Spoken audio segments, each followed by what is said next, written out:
Hello and welcome. Today we're going to take a look at the brand new Lego store located at LAX airport. The thing is, that new members of staff didn't even know where it was located. So what I've done at the end of this video is I've taken some photos of exactly the gate terminal that you need to look for, so you'll be able to find this Lego store a little bit easier. Now, as we get meted and greeted by this amazing model, which is 14,800 bricks, just like Billund and the one in Windsor, you have got to go through security to be able to get access to this Lego store. You can't just randomly turn up and use it, or if you're dropping off a passenger, for example, you cannot get here. So you've got to go through all the security and be flying out of the LAX airport. Now, as you can see, they have absolutely everything in there. They had the Avengers Tower, you had the Bugle, you got the big Titanic, you got the typewriter.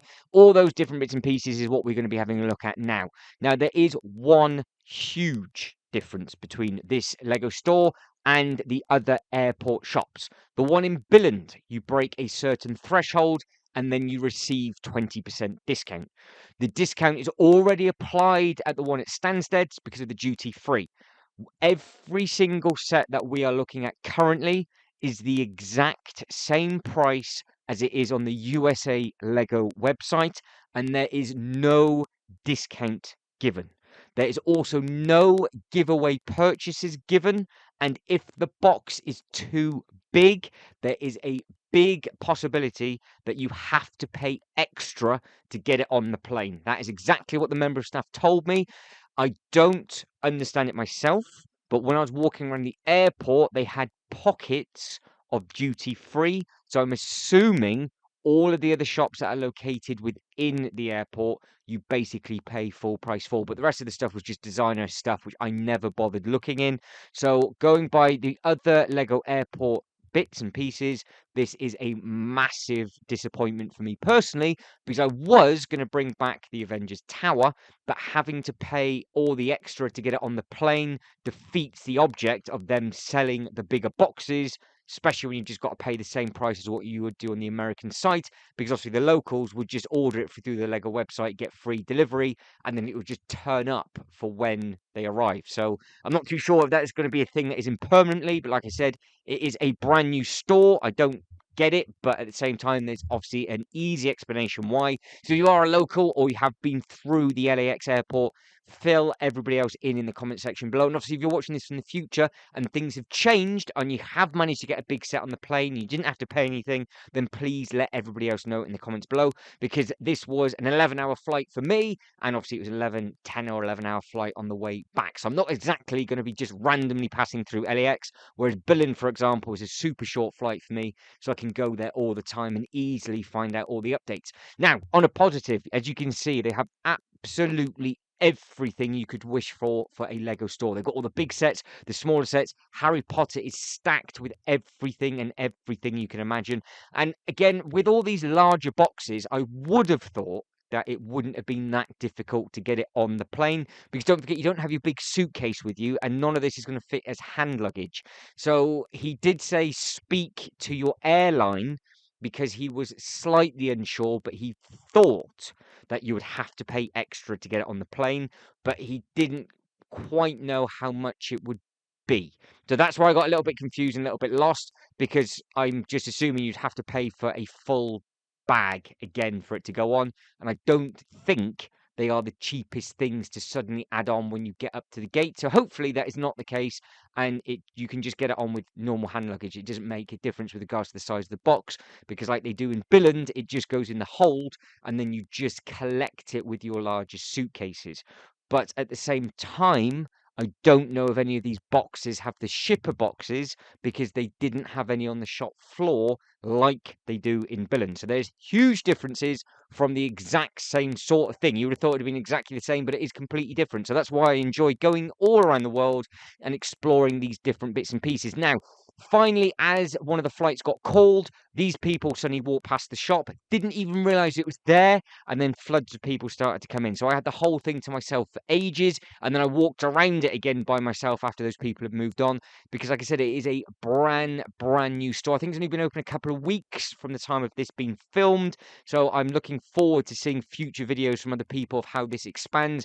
If the store itself expands, we'll see the terminal's just going to get bigger, and then there's going to be much more footfall and foot traffic coming past this. But at the moment, it's in a really handy location because it's right next to Burger King. So I then stuffed my face with a burger with disappointment of not being able to bring home the Avengers Tower, and then had about a good half an hour walk to try and find my actual gate, because I walked from one terminal to another to the furthest part of this terminal. They had to walk all the way back through the one terminal, through the other, and then go all the way through to find my terminal. So it was worth it.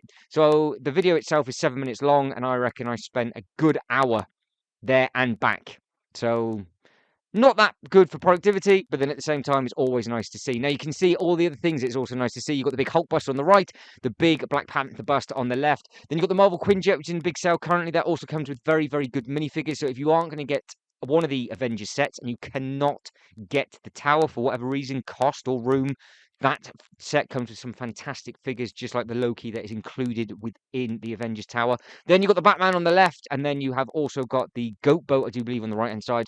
Then up above that, you've got all of the Guardians of the Galaxy ships, and then it pans round and down into the Wakanda Forever sets, which I do believe are being discontinued. It's nice to see both Batmobiles side by side. The one on the left is current. The one on the right, which is Patterson's Batman, that is currently last chance, I think, on the LEGO website. Again, sport for choice for LEGO City and Friends. And I think they had lots and lots of dream sets there as well, so you can see them coming in.